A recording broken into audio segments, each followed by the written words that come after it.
നമസ്തേ. ഈ പ്രപഞ്ചം എങ്ങനെ ഉണ്ടായി?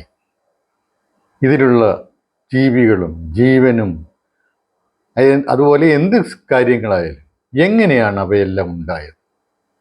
എവിടെ നിന്നാണ് ഉണ്ടായത്? ആരാണ് ഉണ്ടാക്കിയത്? ഉണ്ടാക്കുകയാണെങ്കിൽ ഉണ്ടാക്കിയത് ആരാണ്? ഇതൊരു വളരെ പുരാതനമായിട്ടുള്ള ഒരു ചോദ്യമാണ്. പണ്ട് മുതലേ ഇതിനുള്ള ഉത്തരങ്ങൾ തേടുകയാണ് മനുഷ്യൻ. ആദ്യകാലങ്ങളിൽ ഈ ആത്മീയ മതങ്ങൾ, ആത്മീയ ചിന്തകൾ ആണ് ഇതിനെ സംബന്ധിച്ച് ഉത്തരങ്ങൾ നൽകിയിരുന്നത്.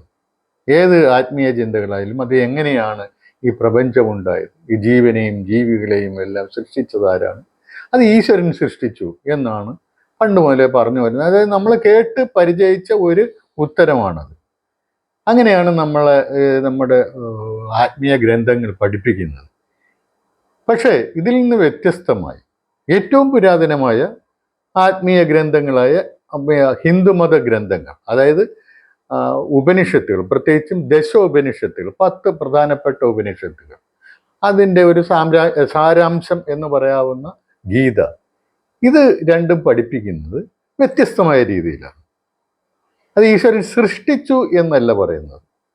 അങ്ങനെ ഒരു സൃഷ്ടി എന്ന് എവിടെങ്കിലും പറയുന്നുണ്ടെങ്കിൽ, സ്രഷ്ടാവ് എന്ന് എവിടെങ്കിലും പറയുന്നുണ്ടെങ്കിൽ അതൊരു ഔപചാരികമായിട്ടുള്ള ഒരു ഒരു ഒരു അതായത് പേരിന് വേണ്ടി മാത്രമുള്ള ഒരു പരാമർശമാണ്. യാതൊന്നും, അതായത് ഈ ലോകത്ത് ഉള്ളതൊന്നും ഒരിക്കലും ഇല്ലാതാകുന്നില്ല. അപ്പൊ ഇതല്ലേ എന്തെല്ലാം ഇവിടെ ഉണ്ടോ അതൊക്കെ എന്നും ഉണ്ടായിരുന്നതാണ് എന്നാണ് ഭാരതീയ ആത്മീയ ചിന്ത പറയുന്നത്. ഉള്ളതൊന്നും ഒരിക്കലും നശിക്കുകയില്ല, ഇല്ലാത്തൊന്നും ഒരിക്കലും പുതുതായി ഉണ്ടാവുകയുമില്ല. ഇതാണ് ഭാരതീയ ആത്മീയ ശാസ്ത്രം നമ്മെ പഠിപ്പിക്കുന്നത്.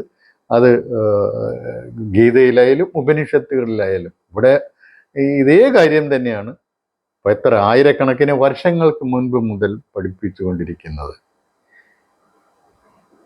ഇത് ഈ ആധുനിക കാലത്ത് ശാസ്ത്രത്തിന്, അതായത് ഭൗതിക ശാസ്ത്രത്തിന് അതിൻ്റെതായ ഉത്തരമുണ്ട്. അവർ ഭൗതിക കാര്യങ്ങളെയാണ്, ഭൗതിക വസ്തുക്കളെയാണ്, ഈ ഭൗതിക ലോകത്തെയാണ് അവർ അവരുടെ പഠനത്തിന് വിധേയമാക്കുന്നത്. അപ്പം അതുകൊണ്ട് ഭൗതികമായിട്ടുള്ള ഒരു ഉത്തരമാണ് അവർ നൽകുന്നത്. അപ്പോൾ ഇത് 1931 അങ്ങനെ ഒരു ഉത്തരം ഉരുത്തിരിഞ്ഞു വന്നത്. അത് ഒരു ക്രിസ്ത്യൻ പുരോഹിതനായിരുന്നു, ബെൽജിയംകാരനും കണ്ടായിരുന്നു എന്നാണ് എൻ്റെ ഓർമ്മ. ഒരു ജോർജ് ലിമൈത്രേ എന്ന് പേരുള്ള ഒരു ശാസ്ത്രജ്ഞൻ, പുരോഹിതനായിരുന്നു, അതുപോലെ തന്നെ ശാസ്ത്രജ്ഞനായിരുന്നു. അദ്ദേഹമാണ് ഒരു ബിഗ് ബാങ് സിദ്ധാന്തം എന്ന് നാം ഇപ്പോൾ അറിയുന്ന സിദ്ധാന്തം അവതരിപ്പിച്ചത്. അദ്ദേഹത്തിൻ്റെ നിരീക്ഷണങ്ങളിൽ ഈ പ്രപഞ്ചം വളർന്നുകൊണ്ടിരിക്കുകയാണ്. അത് അതിനു മുമ്പേ തുടങ്ങിയിട്ടുള്ള നിരീക്ഷണങ്ങളിൽ നിന്നാണ് അദ്ദേഹം മനസ്സിലാക്കി ഈ പ്രപഞ്ചം വളർന്നുകൊണ്ടിരിക്കുന്നു. അങ്ങനെയാണെങ്കിൽ, അതായത് കാലം പുരോഗമിക്കും തോറും പ്രപഞ്ചം വളരുന്നുവെങ്കിൽ മുൻപ് അത് സങ്കോച അവസ്ഥയിലായിരുന്നിരിക്കണമല്ലോ. അങ്ങനെയാണെങ്കിൽ ആദിയിൽ അങ്ങനെ ഈ സങ്കോചിച്ച് പുറകോട്ട് പോകുമ്പോൾ ഒരു സ്ഥലത്ത് ചെന്ന് എത്തണമല്ലോ. അന്ന് എന്തായിരിക്കണം അവസ്ഥ? ഇതാണ് അദ്ദേഹം ചിന്തിച്ചത്. അദ്ദേഹം പറഞ്ഞ അന്ന് ഒരു ആറ്റം വരെ ഇത് സങ്കോചിച്ചിട്ടുണ്ട്. പണ്ടൊരു ആറ്റമായിരുന്ന പ്രപഞ്ചമാണ് ഇന്ന് ഈ മഹാപ്രപഞ്ചമായി വിരിഞ്ഞു നിൽക്കുന്നത്. ഇതാണ് അദ്ദേഹത്തിൻ്റെ സിദ്ധാന്തം. അതിന് ബിഗ് ബാങ് സിദ്ധാന്തം എന്നാണ് പറയുന്നത്. അതായത് പെട്ടെന്നുള്ള ഒരു വികാസം ഈ ആറ്റത്തിനുണ്ടായി, അങ്ങനെയാണ് ഈ പ്രപഞ്ചം രൂപപ്പെട്ടത്. ആ പെട്ടെന്നുള്ള വികാസത്തിനെയാണ് ബിഗ് ബാങ് എന്ന് പറയുന്നത്. ഇൻഫ്ലേഷൻ, പെട്ടെന്നുള്ള വിസ്ഫോടനം എന്ന് നമുക്ക് പറയുന്നത് തെറ്റാണ് എന്ന് നമുക്ക് പറയാം. എന്നുവെച്ചാൽ ഒരു പൊട്ടിത്തെറിയുന്നല്ലോ, വിസ്ഫോടനം എന്ന് പറയുമ്പോൾ ഒരു പൊട്ടിത്തെറിയുന്നല്ലോ. ഇതങ്ങനെയല്ല, പെട്ടെന്നൊരു വികാസം, അങ്ങനെ വികസിച്ചതാണ്, വളരെ സ്പീഡിലുള്ള വികാസം. അതാണ് അതിൽ നിന്ന് ഉദ്ദേശിക്കുന്നത്. ഇൻഫ്ലേഷൻ എന്നാണ് അതിന് ശാസ്ത്രജ്ഞന്മാർ കൊടുത്തിരിക്കുന്ന പേര്. ആദ്യ അവസ്ഥയിൽ നിന്ന് ഇന്നത്തെ പ്രപഞ്ചം ഉണ്ടായത് അങ്ങനെയാണ് എന്നുള്ളതാണ് ശാസ്ത്രം പൊതുവെ അംഗീകരിക്കുന്നത്. ഇന്ന് പരക്കെ സ്വീകരിക്കപ്പെട്ടു വരുന്ന ഒരു സിദ്ധാന്തം അതാണ്. അപ്പൊ ആരംഭത്തിൽ എങ്ങനെയായിരുന്നു? അദ്ദേഹം പറഞ്ഞത് ഇതൊരു ആറ്റമാണെന്ന് പറഞ്ഞല്ലോ. അതിന് അദ്ദേഹം പ്രൈമീവൽ ആറ്റം എന്ന് പറഞ്ഞു. പക്ഷെ ഇപ്പോൾ പറയുന്ന അങ്ങനെ ആറ്റമല്ല, ആറ്റത്തിന്റെ മില്യൺ ബില്യൺ ബില്യൺ വോളിയം വരുന്ന ഒരു അവസ്ഥയായിരുന്നു വന്ന് അതിന് സിംഗുലാരിറ്റി എന്നാണ് ശാസ്ത്രജ്ഞന്മാർ ഇപ്പോൾ പേരിട്ടിരിക്കുന്നത്. സിംഗുലാരിറ്റി. സിംഗുലാരിറ്റി എന്ന് പറഞ്ഞു കഴിഞ്ഞാൽ ഏകമായ അവസ്ഥ, എല്ലാം ചേർന്നും ഒറ്റ ഒറ്റ സംഗതിയായിട്ട്, ഒറ്റ എൻറ്റിറ്റി ആയിട്ട്, സ്വത്വമായിട്ട് വന്ന സങ്കോചിച്ച് വരുന്ന ഒരവസ്ഥ. അതിൻ്റെ വലുപ്പം പറഞ്ഞല്ലോ, ആ വലുപ്പം അതായത് ആലോചിച്ച് നോക്കിക്കഴിഞ്ഞാൽ, അതായത് ഒരു പേരിന് മാത്രമേ ഉണ്ട് എന്നുള്ള ഒരു അവസ്ഥയുള്ളൂ. ഈ പ്രപഞ്ചം ഉണ്ട് എന്ന് പറയണമെന്നുണ്ടെങ്കിൽ ഒരു പേരിന് മാത്രമേ ഉള്ളൂ. വാസ്തവത്തിൽ അവിടെ ഇല്ല എന്നുള്ളതിന് തുല്യമാണത്. എന്നുവെച്ചാൽ അത്രയ്ക്ക് വലിപ്പം കുറവാണ് അതിൻ്റെ വോളിയം. ആ ഒരു അവസ്ഥയിൽ നിന്നാണ് ഇന്നത്തെ മഹാപ്രപഞ്ചമായിട്ട് ഈ പ്രപഞ്ചം വളർന്ന് വലുതായിരിക്കുന്നത്. അപ്പൊ അന്നത്തെ അവസ്ഥ ഏറ്റവും സൂക്ഷ്മമായിട്ടുള്ളത്, നമുക്ക് ചിന്തിക്കാൻ പറ്റുന്നതിന് അപ്പുറമുള്ള സൂക്ഷ്മാവസ്ഥ. അതായത് million billion billion part of an atom. അതാണ് അതിൻ്റെ വോളിയമായിട്ട് ശാസ്ത്രജ്ഞന്മാർ പറഞ്ഞിരിക്കുന്നത്. പല സ്ഥലങ്ങളിൽ ഞാൻ അങ്ങനെയാണ് കണ്ടിട്ടുള്ളത്. അപ്പൊ അത്രയും ചെറിയൊരു അവസ്ഥയിലേക്ക് ഈ പ്രപഞ്ചം സങ്കോചിച്ചു. അതും നമുക്ക് സങ്കല്പിക്കാൻ പറ്റുന്ന ഒരു കാര്യമല്ല. നമ്മുടെ ബുദ്ധിക്ക് അതൊക്കെ സങ്കല്പിച്ച് അതെങ്ങനെ ഇരിക്കും എന്നൊന്നും നമുക്ക് കാണാൻ പറ്റത്തില്ല. അത്രയ്ക്ക് ഏകമായിട്ടില്ല, എല്ലാം ഏകമായിട്ട് അവിടെ വ്യവച്ഛേദിച്ചറിയാൻ പറ്റത്തില്ല. ഇത് ഇന്നത് അതിന്നതെന്ന് നമുക്ക് അറിയാൻ പറ്റത്തില്ല. ഇതേ കാര്യം തന്നെയാണ് ഉപനിഷത്തുകളിൽ പറയുന്നത്. ആദിയിൽ ഏകമായ ഒരു വസ്തു മാത്രമാണ് ഉണ്ടായിരുന്നത്. അവിടെ ഒരു വ്യതിരിക്തതയില്ലായിരുന്നു, എല്ലാം ഒന്നായിട്ടാണ് കാണപ്പെട്ടിരുന്നത്, അത് ഒന്നായിട്ടാണ് സ്ഥിതി ചെയ്തിരുന്നത്. അതിൽ നിന്നാണ് ഇങ്ങനെ അതിൻ്റെ വികാസത്തിലൂടെയാണ് പല പല വസ്തുക്കളായിട്ട് വേർതിരിഞ്ഞ് ഈ പ്രപഞ്ചം ഉണ്ടായിരിക്കുന്നത് എന്നാണ് ആയിരക്കണക്കിന് വർഷങ്ങൾക്ക് മുൻപ് ഭാരതീയ ഋഷിമാർ പറഞ്ഞിരുന്നത്. അതേ കാര്യത്തിലേക്ക് ഈ ആധുനിക ശാസ്ത്രജ്ഞന്മാർ എത്തിച്ചേർന്നിരിക്കുന്നു. കുറഞ്ഞ ഒരു 3000 കൊല്ലത്തിന് ശേഷം എത്തിച്ചേർന്നിരിക്കുന്നു എന്ന് വേണം നമുക്ക് മനസ്സിലാക്കാൻ. ഇതാണ് ഈ ഏറ്റവും സൂക്ഷ്മമായിട്ടുള്ളത്. ഭൗതികത ഏറ്റവും ഇല്ലെന്ന് തന്നെ പറയാവുന്ന ഒരവസ്ഥയിലേക്ക് അവസ്ഥയാണ് അല്ലെങ്കിൽ ആ സ്വത്വത്തെയാണ് ഈ ഭാരതീയ ഋഷിമാർ ആത്മാവ് എന്ന് വിളിച്ചത്. അല്ലാതെ കൂടുവിട്ട് കൂടുമാറുന്ന പ്രകാശമൊന്നും അല്ല ആത്മാവ്. അത് അങ്ങനെ ഒരു സങ്കല്പമേ ഈ ഉപനിഷത്തുകളിലോ അല്ലെങ്കിൽ ഗീതയിലോ ഇല്ല. ഏകമായ ഒരു ആത്മാവ് മാത്രമേ ഉള്ളൂ. ആ ഏകമായ ആത്മാവിൽ നിന്നാണ് ഇതെല്ലാം ഉണ്ടായി വന്നത്. അതിൽ തന്നെ ആയിരുന്നു ഈ പ്രപഞ്ചം മുഴുവൻ. അതാണ് ഗീത പറയുന്നത്. ഈ പ്രകൃതി എന്നിലെ പ്രകൃതിയിൽ നിന്ന് ഞാൻ ഒരു 1000 യുഗങ്ങൾ കൂടുമ്പോൾ എന്നിലെ പ്രകൃതിയിൽ നിന്ന്, അതൊരു കൽപ്പത്തിന്റെ ആരംഭത്തിൽ ഞാൻ എൻ്റെ പ്രകൃതിയിൽ നിന്ന് ഈ പ്രപഞ്ചത്തെ മുഴുവൻ ഉത്ഭവിപ്പിക്കുന്നു. സൃഷ്ടിക്കുകയല്ല, ഉത്ഭവിപ്പിക്കുന്നു. അതിനകത്തുണ്ട് ഈ സാധനം. എന്നിട്ട് ഞാൻ അങ്ങോട്ട് വിസർജിക്കുകയാണ്. അതുപോലെ കൽപ്പാന്തത്തിൽ ആ 1000 യുഗം കഴിയുമ്പോൾ, കൽപ്പം എന്ന് പറഞ്ഞാൽ 1000 യുഗമാണ്. രണ്ടും ഒന്ന് തന്നെ. 2 സ്ഥലത്ത് 2 രീതിയിലാണ് പറയുന്നത്. 1000 യുഗം എന്ന് 8-ാം അധ്യായത്തിൽ പറയുന്നു, കൽപ്പമെന്ന് 9-ാം അധ്യായത്തിൽ പറയുന്നു. വ്യത്യാസമൊന്നുമില്ല, രണ്ടും ഒരേ അളവ് തന്നെയാണ്. ആ കൽപ്പാന്തത്തിൽ ഞാൻ അവയെ എന്നിലേക്ക്, എൻ്റെ പ്രകൃതിയിലേക്ക് പിൻവലിക്കുന്നു. ഇതാണ് ഭഗവത്ഗീത പറയുന്നത്. ഇത് തന്നെയാണ് ഉപനിഷത്തുകളിലും പറയുന്നത്. ഈ കാലദൈർഘ്യം അതിനകത്ത് പ്രത്യേകം പറഞ്ഞിട്ടില്ലെന്നുള്ളതേ ഉള്ളൂ. അതായത് ഈ പ്രപഞ്ചം മുഴുവൻ ഈ ഏകമായ ആദ്യ അവസ്ഥയിൽ നിന്ന്, അതായത് വേർതിരിച്ചറിയാൻ പറ്റാത്ത അവ്യാകൃതമായ ഒരു അവസ്ഥയിൽ നിന്ന് പിന്നെ വെളിപ്പെട്ടു വന്നതാണ്, ഉത്ഭവിച്ചു വന്നതാണ്, അവതരിപ്പിക്കപ്പെട്ടു വന്നതാണ് ഈ പ്രപഞ്ചം. അതാണ് ഇന്ന് ഈ 20-ാം നൂറ്റാണ്ടിൽ 1931 നമ്മുടെ ലിമൈത്രേ സാഹിബ് പുരോഹിതൻ അവതരിപ്പിച്ച സിദ്ധാന്തം ആയ ബിഗ് ബാങ് സിദ്ധാന്തത്തിൽ പറയുന്നത് ഈ ആദ്യ അവസ്ഥയ്ക്ക് സിംഗുലാരിറ്റി എന്ന് പറയുന്നു. ഞാനത് സൂചിപ്പിച്ചു. ഇതിനകത്ത് ഇപ്പം നമ്മൾ ഇനി ശ്രദ്ധിക്കേണ്ട കാര്യം എന്ന് പറഞ്ഞാൽ, ഈ പ്രപഞ്ചം സങ്കോചിച്ചപ്പോൾ ഈ ഭൗതിക വസ്തുക്കൾ മാത്രമാണോ സങ്കോചിച്ചത്? അതും വേറെ മറ്റേ ജീവനെയോ ജീവികളെയൊക്കെ വിട്ടുകളയും? അത് ജീവികളും ഒക്കെ നശിച്ചു പോകും സങ്കോചിക്കുമ്പോൾ? അതും കാണണമല്ലോ. കാരണം എന്ന് പറഞ്ഞാൽ ഒരിക്കലും ഉള്ള ഒരു സാധനം ഇല്ലാതായി പോകത്തില്ല, നശിച്ചു പോകത്തില്ല. പുതുതായിട്ടൊന്നും ഉണ്ടാകാനും പോകുന്നില്ല, ഇല്ലാത്ത ഒന്ന് പുതുതായിട്ട് ഉണ്ടായി വരാനും പോകുന്നില്ല. അങ്ങനെ സൃഷ്ടിയോ സംഹാരമോ ഒന്നും ഈ ലോകത്ത് നടക്കുന്നില്ല. അത് ആലങ്കാരികമായിട്ട് പറയുന്ന ഭാഷയാണ്. അത് ആലങ്കാരികമായിട്ടാണ് ഭാരതീയ ആത്മീയ ശാസ്ത്രത്തിൽ പറയുന്നത്. അല്ലാതെ യഥാർത്ഥത്തിൽ അങ്ങനെ അല്ലെന്ന് ഞാനിപ്പോൾ ചൂണ്ടിക്കാണിച്ചു. അതാണ് ഉപനിഷത്തുകളിലും ഗീതയിലും പറയുന്നത്. പിൻവലിക്കുക, പുറപ്പെടുവിക്കുക, ഇതാണ് സംഭവിക്കുന്നത്. അങ്ങനെ അതാണ് ഇപ്പം സിംഗുലാരിറ്റി, അത് ബിഗ് ബാങ് തിയറി പറയുന്നത്. അങ്ങനെ സങ്കോചിക്കുമ്പോൾ ഈ ജീവനും ജീവികളും ഒന്നും ഇല്ലാതായി പോകത്തില്ലല്ലോ. ഇതെല്ലാം അതിനകത്ത് കാണണമല്ലോ. ഈ ജീവികളെല്ലാം അതിൻ്റെ വൈവിധ്യങ്ങളെല്ലാം ഏതെങ്കിലും ഒരു രൂപത്തിൽ, സൂക്ഷ്മമായ ഒരു രൂപത്തിൽ, ഒന്നിൽ ഒന്നായി ചേർന്ന്, അല്ലെങ്കിൽ പലതായി, അതായത് ഇൻഡിവിജ്വാലിറ്റി സൂക്ഷിച്ചുകൊണ്ട് തന്നെ, അത് പല രീതിയിൽ അത് ഈ സിംഗുലാരിറ്റിയിൽ അടങ്ങിയിരിക്കണം. അങ്ങനെ ഇല്ലാതായി വഴിക്ക് വെച്ച് നഷ്ടപ്പെട്ടു പോകുന്ന പരിപാടിയൊന്നും അല്ലല്ലോ. സംഭവിച്ചു വരുമ്പോൾ കുറെ എണ്ണത്തിന് എങ്ങോട്ട് തള്ളും? എങ്ങോട്ടും തള്ളാൻ പോകുന്നില്ല. അത് ഇതിനകത്ത് തന്നെ കാണണം. അതാണ് നമ്മളുടെ യുക്തിചിന്ത നമ്മളെ അതിലേക്കാണ്, ആ ചോദ്യത്തിലേക്കാണ് നമ്മളെ നയിക്കുന്നത്. അപ്പൊ ഇത് എവിടെ പോയി? അത് അവിടെ കാണണം. പക്ഷേ ബിഗ് ബാങ് സിദ്ധാന്തത്തിൽ ഇതിനെക്കുറിച്ചൊന്നും പറയുന്നില്ല.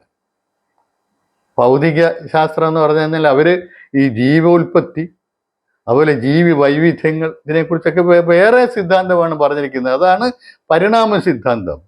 ചാൾസ് ഡാർവിൻ അവതരിപ്പിച്ച ഇവല്യൂഷൻ തിയറി. അത് പ്രകാരം എങ്ങനെയാണ് ഒരു ഏകകോശ ജീവി ആദിയിലുണ്ടായി, അങ്ങനെ ഏകകോശ ജീവി ഉണ്ടായത് എങ്ങനെയാണ്? അതിനും അവർക്ക് ഉത്തരങ്ങളുണ്ട്. അത് പിന്നീട് ആൾക്കാർ പറഞ്ഞു വരുത്തുന്ന ഉത്തരങ്ങളാണ്. അറിഞ്ഞുകൂടാ, വാസ്തവത്തിൽ അറിഞ്ഞുകൂടാ, ശാസ്ത്രത്തിന് അറിഞ്ഞുകൂടാ ഇതെങ്ങനെ ഉണ്ടാക്കിയെന്നുള്ളത്. മറ്റേ ഈ ഇടി വെട്ടിയപ്പം കെമിക്കൽസ് അങ്ങനെ യോജിച്ച് അങ്ങനെ ജീവൻ ഉണ്ടായി എന്നൊക്കെയാണ് ചില ആൾക്കാർ പറഞ്ഞുകൊണ്ട് നടക്കുന്നത്. പക്ഷെ ഒരു അംഗീകൃത തത്വമൊന്നുമല്ല. അങ്ങനെ ഇടി വെട്ടി കെമിക്കൽസ് അങ്ങനെ യോജിക്കണമെങ്കിൽ ആ കെമിക്കൽസിൽ ജീവൻ വേണമല്ലോ. അപ്പോൾ ഒറിജിനലായിട്ട് ഉള്ള ജീവനുള്ള ഒരു വസ്തുവിൽ നിന്നല്ലാതെ ജീവൻ വേറെ ഉണ്ടായതായിട്ട് നമുക്ക് അറിവില്ല, അങ്ങനെ വരുത്തതുമില്ല. ഇല്ലാത്ത ഒരു സാധനം വേറെ ഒന്നിൽ നിന്നും ഉണ്ടായി മതി. ഹൈഡ്രജനും ഓക്സിജനും ഉള്ള രണ്ട് കെമിക്കൽസ് റിയാക്ട് ചെയ്താൽ മാത്രമേ വെള്ളം ഉണ്ടാവുകയുള്ളൂ. അത് നമ്മൾ മനസ്സിലാക്കണം. അതിൻ്റെ ഇൻഗ്രീഡിയൻസ് വേണം. അപ്പൊ ഇവിടെ പറഞ്ഞു വരുന്നതെന്ന് പറഞ്ഞു കഴിഞ്ഞാൽ ഈ ജീവൻ അല്ലെങ്കിൽ ഈ ജീവികൾ ഇത് ഉണ്ടായത് എങ്ങനെ എന്നുള്ളതിനെ കുറിച്ച് ഇവല്യൂഷൻ തിയറി മാത്രമാണ് ശാസ്ത്രം പറയുന്നത്. ഇവല്യൂഷൻ തിയറിയിൽ ചാൾസ് ഡാർവിൻ അദ്ദേഹത്തിന്റെ ഒറിജിൻ ഓഫ് സ്പീഷീസ് എന്ന പുസ്തകത്തിൽ അവസാന ഭാഗത്ത് അദ്ദേഹം എഴുതിയിട്ടുണ്ട് ജീവൻ എങ്ങനെ ഉണ്ടായെന്നുള്ളത് അദ്ദേഹത്തിന് അറിയത്തില്ല. അപ്പൊ അതിനെ അദ്ദേഹം പറയുന്നത് പറഞ്ഞു കഴിഞ്ഞാൽ ഈ എവല്യൂഷൻ തിയറി തന്നെ ഉണ്ടായത് ബൈബിളില് ഈ മണ്ണ് കൊണ്ട് രൂപം ഉണ്ടാക്കി മൂക്കിലൂതി സൃഷ്ടി നടത്തി എന്നുള്ള ആ കഥയെ അത് സ്വീകാര്യമല്ലാത്തതുകൊണ്ട്, സാമാന്യ യുക്തിക്ക് സ്വീകാര്യമല്ലാത്തതുകൊണ്ട് അതിനെ പ്രതിരോധിക്കുന്നതിന് വേണ്ടി ശാസ്ത്രജ്ഞന്മാരുണ്ടാക്കിയ ഒരു തിയറിയാണ് ഇവല്യൂഷൻ തിയറി എന്ന് പറയുന്നത്. ഈ ഇവല്യൂഷൻ തിയറി അത് ഈ അദ്ദേഹത്തിൻ്റെ ഡാർവിൻ്റെ ആ കൃതിയുടെ അവസാന ഭാഗത്ത് അദ്ദേഹം തന്നെ പറയുന്നുണ്ട്, ജീവൻ എന്ന് പറയുന്നത് അത് ഒരെണ്ണം ആദിയിൽ ഒരു രൂപത്തിലേക്കോ ഏതാനും ചില രൂപങ്ങളിലേക്കോ സ്രഷ്ടാവ് ഊതിക്കയറ്റിയതാവാം എന്നാണ് അദ്ദേഹം തന്നെ എഴുതി വെച്ചിരിക്കുന്നത്. അദ്ദേഹത്തിൻ്റെ പുസ്തകം വായിക്കുന്നവർക്കറിയാം, ലാസ്റ്റ് ഭാഗത്താണ് അത് പറയുന്നത്. അപ്പൊ ഇതാണ് അവരുടെ അവസ്ഥ എന്ന് വെച്ചാൽ അത് അദ്ദേഹം വളരെ ഫ്രാങ്കായിട്ട് അങ്ങ് സമ്മതിച്ചിരിക്കുകയാണ്. പക്ഷെ ഇന്ന് ആളുകൾക്ക് സമ്മതിക്കാൻ ബുദ്ധിമുട്ടാണ്. സ്രഷ്ടാവ് ഊതിക്കയറ്റി എന്നൊക്കെ പറയാൻ പറ്റത്തില്ലല്ലോ. അത് അങ്ങനെയാണെങ്കിൽ പിന്നെ ബൈബിൾ കഥ വിചാരിച്ചാൽ മതിയല്ലോ, വിശ്വസിച്ചാൽ മതിയല്ലോ. അപ്പൊ അങ്ങനെയല്ല. അപ്പൊ അതിനുള്ള ഒരു മറുപടി ഈ ബിഗ് ബാങ് സിദ്ധാന്തത്തിലുണ്ട്. അത് ഇവർ വേണ്ടതുപോലെ കാണുന്നില്ല എന്നുള്ളതാണ് ഇവരുടെ തെറ്റ്. അത് ആ ബിഗ് ബാങ് സിദ്ധാന്തം വാസ്തവത്തിൽ ഈ പരിണാമ സിദ്ധാന്തത്തെ ഖണ്ഡിക്കുകയാണ് ചെയ്യുന്നത്. ബിഗ് ബാങ് സിദ്ധാന്തം അനുസരിച്ച് ഇവിടെ ഉള്ളതെല്ലാം എന്നും ഉണ്ടായിരുന്നതാണ്. അതെല്ലാം സങ്കോചിച്ച് ഏറ്റവും സൂക്ഷ്മമായിട്ടുള്ള, അതിസൂക്ഷ്മമായിട്ടുള്ള, അത്യന്തം സൂക്ഷ്മമായിട്ടുള്ള ഒരു അവസ്ഥയിലേക്ക് എത്തിയതാണ് സിംഗുലാരിറ്റി. ആ സിംഗുലാരിറ്റിയിൽ നിന്ന് വികാസം തുടങ്ങുമ്പോഴാണ് ഈ പ്രപഞ്ചം ഉണ്ടാകുന്നത്. അപ്പൊ സിംഗുലാരിറ്റിയിൽ ഇതെല്ലാം വേണം. വികാസം തുടങ്ങുമ്പം അതിലുള്ളത് പതുക്കെ പതുക്കെ പ്രത്യക്ഷപ്പെട്ടു വരും. ഈ ജീവികളെല്ലാം അതിനകത്ത് ഉണ്ടായിരുന്നിരിക്കണം, സിംഗുലാരിറ്റിയിൽ ഉണ്ടായിരിക്കണം. ഏത് രൂപത്തിൽ? ഈ രൂപത്തിൽ എന്തായാലും ഉണ്ടായിരിക്കാൻ പറ്റത്തില്ല. ഏറ്റവും സൂക്ഷ്മമായ രൂപത്തിൽ. അതെന്തായിരിക്കും? അത് വല്ല എന്താണ് നമ്മൾ ഇപ്പോഴത്തെ ഭാഷ പറഞ്ഞ ജീനോമിക് കോഡ്സ് അതായിട്ടായിരിക്കും. അതിനെ പറയാൻ നമുക്ക് പറ്റത്തില്ല, എന്നെ നമുക്ക് വിശ്വസിക്കാൻ പറ്റത്തുള്ളൂ. നമ്മുടെ ഭാരതീയ ഋഷിമാര് പറയുന്നു ആ എല്ലാ ജീവികളും എന്നിലടങ്ങിയിട്ടുണ്ടായിരുന്നു എന്ന് ആത്മാവ് പറയുന്നു. ആത്മാവായ ശ്രീകൃഷ്ണൻ പറയുകയാണ് ഭഗവത്ഗീതയിൽ. അല്ല, ഉപനിഷത്തുകളിലും ഈ ആത്മാവിലാണ് എല്ലാം ഉള്ളടങ്ങിയിരുന്നത് ആദിയിൽ. അതിൽ നിന്നാണ് ഓരോരോ ജീവികൾ, ഈ പ്രപഞ്ചം തന്നെ ഉണ്ടായത് അതിൽ നിന്നാണ് എന്ന് ഈ ദശോപനിഷത്തുകളിൽ പറയുന്നു. പല ഉപനിഷത്തുകളിൽ ഇത് ആവർത്തിച്ച് പറയുന്നു. അതിൽ തന്നെയാണ് ഇതെല്ലാം നിലനിൽക്കുന്നത്. എന്നുവെച്ചാൽ അതാണ് ഇതിൻ്റെ അടിസ്ഥാനം, അതാണ് ഇതിൻ്റെ സാരാംശം. അതിൽ നിന്നാണ് ഇതെല്ലാം ഉണ്ടായി വന്നത്. അത് എത്ര ക്ലിയർ ആയിട്ട് അവര് ഋഷിമാര് പറഞ്ഞതിനും 2000-3000 വർഷങ്ങൾക്ക് ശേഷമാണ് ഈ ബിഗ് ബാങ് തിയറി. പിന്നെ അതിന് കുറച്ച് നാൾ മുമ്പ് 1858 19ാം നൂറ്റാണ്ടിന്റെ മധ്യഭാഗത്തായിട്ടാണ് ഈ പരിണാമ സിദ്ധാന്തമൊക്കെ ഉണ്ടായി വരുന്നത്. അപ്പൊ അതിന് എത്രയോ മുമ്പാണ് ഭാരതീയ ഋഷിമാർ, അത് വെറും കുറച്ചു മുമ്പെന്നുള്ളതല്ല, ആയിരക്കണക്കിന് വർഷങ്ങൾക്ക് മുമ്പ് ആണ് ഈ ഭാരതീയ ഋഷിമാർ ഇതേ കാര്യം തന്നെ പറഞ്ഞിരിക്കുന്നത്. അവര് ഋഷിമാരുടെ അടുത്ത് എത്താൻ ഈ ആധുനിക ശാസ്ത്രജ്ഞന്മാർക്ക് 2500-3000 വർഷങ്ങൾ വേണ്ടി വന്നു എന്നുള്ള സത്യമാണ് ഇതിൽ നിന്ന് തെളിഞ്ഞു വരുന്നത്. അതാണ് നമ്മൾ കാണേണ്ടത്. നമ്മൾ ഈ ഭാരതീയർ 2000-3000 വർഷങ്ങൾക്ക് മുമ്പ് പ്രാകൃതരായിട്ട് മണ്ണിൽ ഇഴഞ്ഞു നടക്കുകയല്ലായിരുന്നു, മരം ചാടി നടക്കുകയല്ലായിരുന്നു എന്ന് നമ്മൾ മനസ്സിലാക്കണം. ഒരു മഹത്തായ തത്വചിന്താ പദ്ധതി ഇവിടെ അന്നേ ഉണ്ടായിരുന്നു എന്നുള്ള കാര്യം നാം മനസ്സിലാക്കണം.